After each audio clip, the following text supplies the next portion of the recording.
Selamünaleyküm ve rahmetullah berekatuhu. Bugün biz tut hakkında danışacağıq. Tut, hər dəfə inanırsınız, mən tutdan danışanda həqiqətən ürəyim ağrıyır. Niyə ürəyim ağrıyır?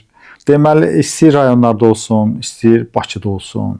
Elə görürsən ki, tut yetişib, hamısı tökülüb altına, məhv olur, gedir. İnanırsınız, çox nadir hallarda görərəm ki, kimsə onu çırpır, yığır.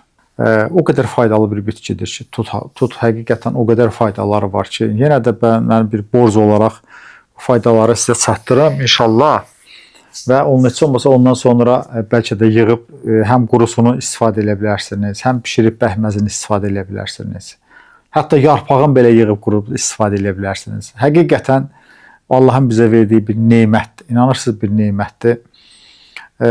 Uşaq vaxtı biz nə qədər tut yeyirdik. Mən sonra Bakıda Tibb Universitetinə qəbul oldum. Gəldim, gördüm, Bakıda gördüm, tut satırlar. O qədər mənə qəribə gəldi ki, tutu da satarmışlar. İndi tut üzrə həsrət olmuşuq. Amma həyatımda bir dənəsini əhmişəm, gətirib, əlhamdülillah. Yaxşı da tutdu. Deməli, tutun faydaları nədir? Tut ürək üçün çox faydalıdır. Birinci növbədə onu deyim. Ürək üçün çox faydalıdır. Çünki həm bizim üçün pis xolesterin dediyimiz pis xolesterin LDL var. Onun miqdarını aşağı salır. Və bizim üçün yaxşı xolesterin, yəni pis xolesterin dediyimiz LDL böyük molekullu xolesterin kütlələridir. HDL isə kiçik molekullu xolesterin hüceyrələridir. Amma bunlar bizim üçün faydalıdır, bu balaca hüceyrələr. Çünki onlar damar mənfəzini tutmur, əksinə damar mənfəzini daha çox sürüşkən eləyir. Ona görə faydalıdır. Amma böyük molekullu hüceyrələr isə, LDL-lər isə damarı tutur, damarı daraldır, mənfəzini daraldır, təzyiqi qaldırır və bəzi hallarda infarkta, bəzi hallarda insulta səbəb ola bilir. Deməli, LDL bizim üçün faydalı olan, daha doğrusu bizim üçün ziyanlı olan LDL aşağı salır, bizim üçün faydalı olan HDL isə qaldırır. Tutun meyvəsini, yəni təzə tutun meyvəsini yeməkdən danışıram. Bundan başqa tut yeyən hər bir insan görür ki, tut yeyəndən çox tut yeyibsə qarın ağrısı olur, ishal əmələ gələ bilir və yaxud da qəbizlik əleyhinə bir təsirini hamı görür, təzə tut yeyənlərin görür. Niyə? Çünki tut meyvəsinin tərkibində bağırsaqlar tərəfindən əmilə bilməyən selluloza var. Həmin bu sellulozanın hesabına bağırsaqların hərəkət funksiyasını artırır, tonusunu artırır və nə olur? Qəbizliyi aradan qaldırmış olur.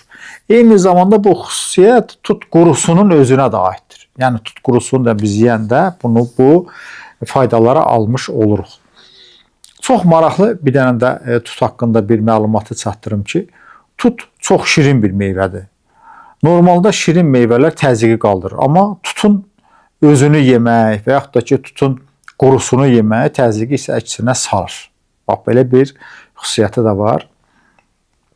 Bunu da mən deyim ki, biləsiniz. Eyni zamanda tutun tərkibində bol K vitamini var. Yəni, K vitamini demək nə deməkdir? K vitamini nəyin tərkibində bol varsa, bu sümük iliyinə təsir göstərək qırmızı sümük, qırmızı qan hüceyrələrinin miqdarını artırır. Məsələn, qan analiz eləyəndə biz qan analizində baxırıq. Məsələn, eritrositlər, leykositlər. Leykositlər ağ qan hüceyrələridir. Təbii ki, bunlar da bizim üçün çox faydalıdır. İmmun sistemimizi formalaşdırır. Amma eritrositlər qırmızı qan hüceyrələridir və bunlar özündə zəngin dəmir daşıyır. Anemiya xəstəliyin müalicəsində, məsələn, yorğunluqda, halsızlıqda, qan azlığında, məsələn, oturub duranda göz qaralması kimi hallar baş verirsə, bizə nə lazımdır? Bizə lazımdır hemoglobin dəyərlərini, dəmir dəyərlərini qaldıraq. Bunun üçün nədir? Tut meyvəsi yemək çox faydalıdır. Deməli, tut həm HCG deyirik, hemoglobin dəyərini qaldırır, qanda dəmirin miqdarının, yəni ferrum dəmirin miqdarını qaldırır və fol turşusunun miqdarını qaldırır. Ona görə də bütün qan azlığından əziyyət çəkən insanlar bol tut yesinlər. Bundan başqa tutda zəngin və qalıcı təsir göstərən kalsiyum var. Bax, məsələn, biz kalsiyumu dəmir dərman da olaraq içə bilirik. Məsələn, kalsium dərmanı alıb aptekdən alıb içə bilərik. Sonra D vitamini, kalsium qarışımlı dərmanlar var, nə qədər alıb içə bilərik. Amma tutun tərkibində kalsium isə qalıcı bir təsir göstərir. Ona görə də bütün osteopeniya, osteoporoz, kimin xəstəliklərdən əziyyət çəkən insanlar üçün tut yemək, tut qurusunu çox istifadə eləmək, tut qurusunu qaynadıb şirəsini içmək, tut yarpağını dəmləyib şirəsini içmək belə çox faydalıdır. Məsələn, tutun yarpağının bir xörək qaşığı tut yarpağını biz bir stəkan suda dəmləyəriksə əgər, bu həmin bir stəkan suyun tərkibini, yəni tut qurusunun, tut yarpağının, çayının tərkibindəki olan deməli kalsiumun miqdarı bir stəkan südün tərkibindəki olan kalsium miqdarından yuxarıdır. Görürsünüz nə qədər tut yarpağının faydaları var, amma heç görmürsünüzmü tut yarpağını kimsə istifadə eləsin. Mən məsələn xəstələrimə tut yarpağını həm də eyni zamanda kalsium azlığı ilə paralel, həm də şəkər xəstəliyi müalicəsində yazıram və gözəl də faydaları var. Məsələn, şəkəri olan hər bir insan ildən tut yarpağını yığsın, qurutsun və bütün il boyu istifadə eləsin. Gündə 3 dəfə, yeməkdən yarım saat əvvəl 1 stəkan suya 2 orta xörək qaşığı tut yarpağının qurusunu qarışdırır və dəmləyir. Gündə 3 dəfə yeməkdən yarım saat əvvəl 1 stəkan içir. Bu olduq qədər nədir? Çox faydalıdır. Eyni zamanda tutun meyvəsi gözlər üçün də çox faydalıdır. Bunu artıq bir sıra alimlərimiz, bizim bir sıra alimlər araşdırıblar və görüblər ki, tut meyvəsinin, təzə tut meyvəsinin tərkibində zeaksantin adlı maddə var və bu maddə uzaq görməni daha da çox yaxşılaşdırır. Ona görə uzaq görmədən əziyyət çəkən insanlarımız varsa, bunlar bol tut yesinlər. Nəinki zeaksantin maddəsi, eyni zamanda tut meyvəsinin tərkibində bol karotinlər var.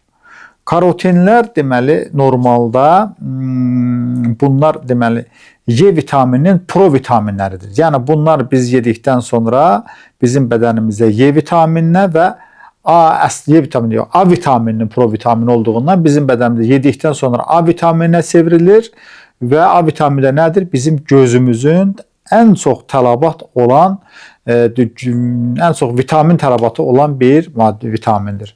Yəni karotinlər A vitamininə çevrilir.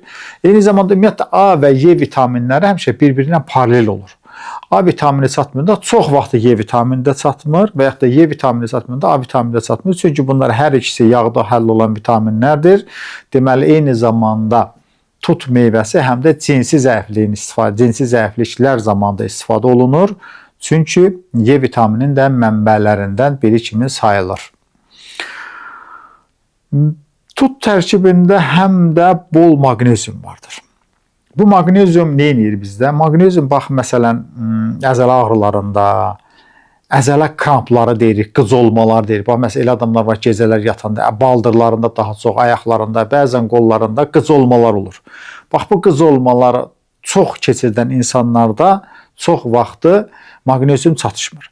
Həm maqnezium çatışmır və yaxud da bu insanların əzələsinin bağ olan hissəsində, yəni sümüyə bağlanan olan hissəsində iltihab ocaqları var və bu iltihab ocaqlarını da aradan qaldırmaq üçün tut qurusunun suyunu içmək lazımdır. Qaynadıb suyunu içmək lazımdır və yaxud da tut qurusunun özünü yemək lazımdır. Eyni zamanda tutun özünü və qurusunu bol-bol istifadə edən insanlarda maqnezium defisiti aradan qalxır. Və bu insanlarda əzələ və sümük ağrıları zaman-zaman yavaş-yavaş aradan qalxaraq normal hala dönür. Biz tut qurusunun qaynadmış suyunu eyni zamanda poliartrit xəstəliklərindən, yəni artrit xəstəliklərindən əziyyət çəkən insanlara təyin edirik. Bu məsələn, tutalım ki, əlimizdə artritdən dolayı şiddətli ağrılar var, əl barmaqlarımızda ağrılar var. Siz bir ovuc tut qurusunu götürürsünüz, bunu 3 stəkan suda qaynadırsınız və əlinizi onun içində saxlayırsınız. Eyni zamanda həmin dozanda bir dəfə də qaynadıb içirsiniz. Hətta məsələn poliartrit xəstəliklərində tək adamın bir oynağı ağrımır ki, ona görə ona poli deyirlər ki, poli yəni çoxlu oynaqların iltihabı ilə gedən xəstəlikdir. Ona görə də sizin üçün ən gözəl resept odur. Mən sizə bir dənə gözəl resept deyəcəm. Hər il bu resepti mən demək olar deyirəm, ola bilər 2 ildən bir deyirəm. Bir çox xəstələrim istifadə eləyiblər və çox gözəl nəticələri var. Bax, bunu mən sizə deyim, bu eşq ədəbiyyatlarda da yoxdur. Deməli, 4-5 vedrə tutu yığırsınız.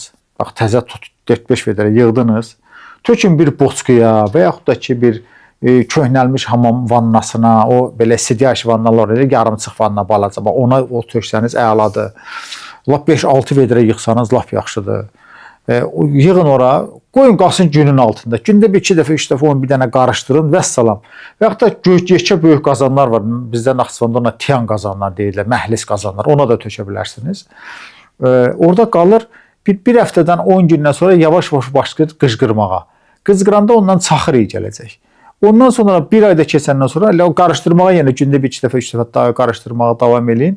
Artıq bir ayda keçəndən sonra ondan sirkəyə gələcək. Bax, o sirkəyə gəlməyə başlayanda siz gündə bir dəfə yarım saat girin, oturun onun içində.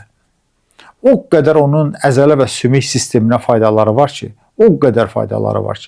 Deməli, revmatizma, revmatoid poliartrit, artritlərin bütün növləri, artroz xəstəliyindən əziyyət çəkən insanların hamısı üçün, əzələ sümük ağrılarından əziyyət çəkən insanlar üçün çox faydalıdır. Hətta dəri xəstəliklərindən əziyyət çəkən insanlar üçün belə həmin deməli o vannanı elə olunması və eyni zamanda tut meyvəsinin bol-bol yeyilməsi dərini gözəlləşdirir. Həmin vannanı da eləyəndə dəriniz daha da üstdən də gözəlləşəcək. Elə bilin ki, bir 10 il cavanlaşasınız. Bax, belə gözəl bir, bunun da faydaları var. Bunu da sizin nəzərinizə satdırım. Tutun, gör nə gözəl, nə qədər faydaları var. Bizim bunlardan xəbərimiz yoxdur. Tut həm də bizim beynimiz üçün çox faydalıdır. Niyə? Ümumiyyətlə tərkibində kalsiumdur, sonra C vitamini, bol C vitamini var, sonra mineralların hamısı var. Bunların hamısı olan qida vasitələri, əsasən də meyvələr, gili meyvələr bol antioksidantlar daşıyır. Və bu antioksidantlar daşıdığından dolayı bizim beynimizin də buna çox ehtiyacı var. Ona görə də tut meyvəsində araşdırmalar aparılıb. Nə qədər tut meyvəsində araşdırma aparıblar ki, tutdan çox istifadə edən insanlarda düşünmə gücü daha da artır, zəka daha da artır, dərinləşir.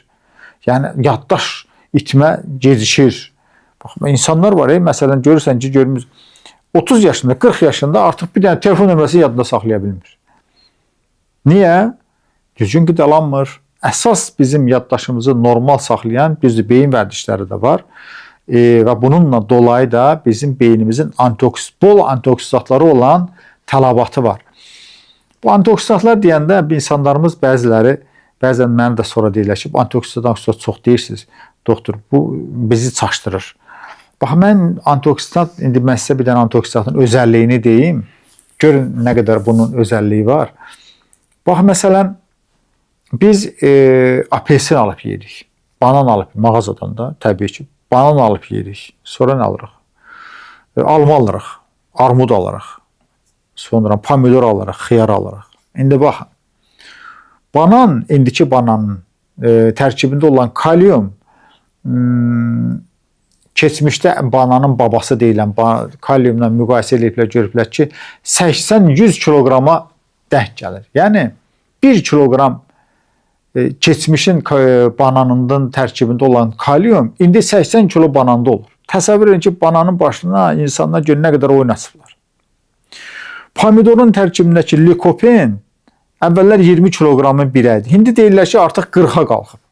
İndi təsəvvür edin, bostan pomidorunun 1 kilosunun tərkibindəki olan likopen 40 kiloqram parnik pomidorunda var.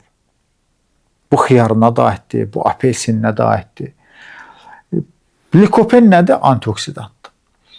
Bax, bu mən dediyim kimi antioksidant bazası ki, insanların antioksidant bazası get-gedə sönür. İnsanlar nə qədər geni dəyişmiş alma olsun, məsələn. Qızıl əhməd almasının tərkibindəki farnezin, hansı ki, o soyanda alma qaralır. Farnezin 50 kiloqram qal almasında var. 1 kiloqram qızıl əhmədin tərkibindəki farnezin 50 kiloqram qal almasında var. Təsəvvür edirsiniz. Yəni, biz insan oğlu olaraq gündən-günə antioksidant bazamızı azaldırıq, itiririk. Və bundan dolayı da şiş xəstəlikləri, sistem xəstəlikləri o qədər artıb çoxalıb ki, xəstəliklər get-gedə cavanlaşır. Hətta uşaqlaşır deyərim. Uşaqlarda belə bu xəstəliklərə rast gəlirik. Biz ona görə də antioksidant bazamızı qaldırmalıyıq. Baxın, bax, tut meyvəsində bol antioksidantlar var. Biz fərqi yoxdur, almanı gedək axtaraq qızıl əhməd alaq və yaxud da ki, apelsinin gedək yerisin, hardansa tapaq. Əgər biz onu tapmağa çətinliksə ki, tut bizim gözümüzün qabağındadır. Bol-bol tutdan yeyin. Bunun verdiyi bizə antioksidant bizim antioksidant bazamızı qaldıracaq. Və biz bundan sonra apelsin də yesək, o bostan pomidoru tapmırıqsa, parnik pomidoru da yesək, onun tərkibində zəif olan antioksidantlar bizə o qədər ziyanlı təsir bizim antioksidant bazamızı qaldırmasa belə tut bizim antioksidant bazamızı qaldıracaq. Yəni bax ona görə də belə bizim qədimdən qalmış geni ilə insanların oynamadığı nə qədər təzə meyvələr, gilə meyvələr var, onlardan bol-bol yeyin. Bax, indi məsələn, birazdan çiyələyin, indiki çiyələyi mən məsələn yeməyi məsləhət görmürəm. Amma birazdan balaca çiyələri çıxacaq, ondan bol-bol yeyin. Sonra qara qarağat, qırmızı qarağat çıxacaq, böyürkən çıxacaq. Bax, bunlar bol-bol antioksidant meyvələrdir. Sonra Rus alçası deyirik. Onun bir dənə adı nə idi? Motmotu. Onun tərkibində o qədər antioksidant var ki. Yəni biz özümüz, öz uşaqlarımıza, özümüzə antioksidant bazamızı qaldırmaq üçün bu gilə meyvələrini çox yeməliyik. Nə qədər çox yesək, bir o qədər də çox faydalıdır. Bəlkə də biraz qırağa çıxmalarım çox oldu. Biraz sizi yordum. Amma ki, bu mənim üçün çox maraq. Ona görə deyirəm ki, tutun, görəndə ki, bax, tut ağacın altında elə məhv olur, vallahi heyfim gəlir. Bunları yığın, bəhməz pişirin. Bax, məsələn, keçən dəfə bir-iki ay olar bundan qabaq, qəribə məqalələr mənə atırdılar ki, tanıdıqlarım ki, tut bəhməzi ziyandır. Tut bəhməzinin heç bir ziyanı yoxdur. Heç bir ziyanı. Tut bəhməzi, tutun tərkibində olan mineralların qatılaşmış bir formasıdır. Düzdür, tut bəhməzi qaynadanda tərkibindəki olan vitaminlər parçalanır, amma mineralların heç biri parçalanmır, olduğu kimi qalır. Tutun tərkibində bol mineralların hamısı olduğu kimi qalır və bunu biz özümüz yeyirik, uşaqlarımıza verə bilərik. Bu minerallardan dolayı da bunun çox faydaları vardır. Tut bəhməzindən çox-çox istifadə edin, yığın bəhməz hazırlayın, yarpaqlarını dediyim kimi hazırlayın. Hətta tutun sirkəsini hazırlayın. Mən bir dəfə tut sirkəsi hazırlamışam. Deməli, tut sirkəsi eyni miqdarda, bax məsələn, 5 kiloqram tut sirkəsi alın, tut meyvəsi alın, yığın, 5 kilo da alma yığın. Bunların hər ikisindən sirkə düzəldin.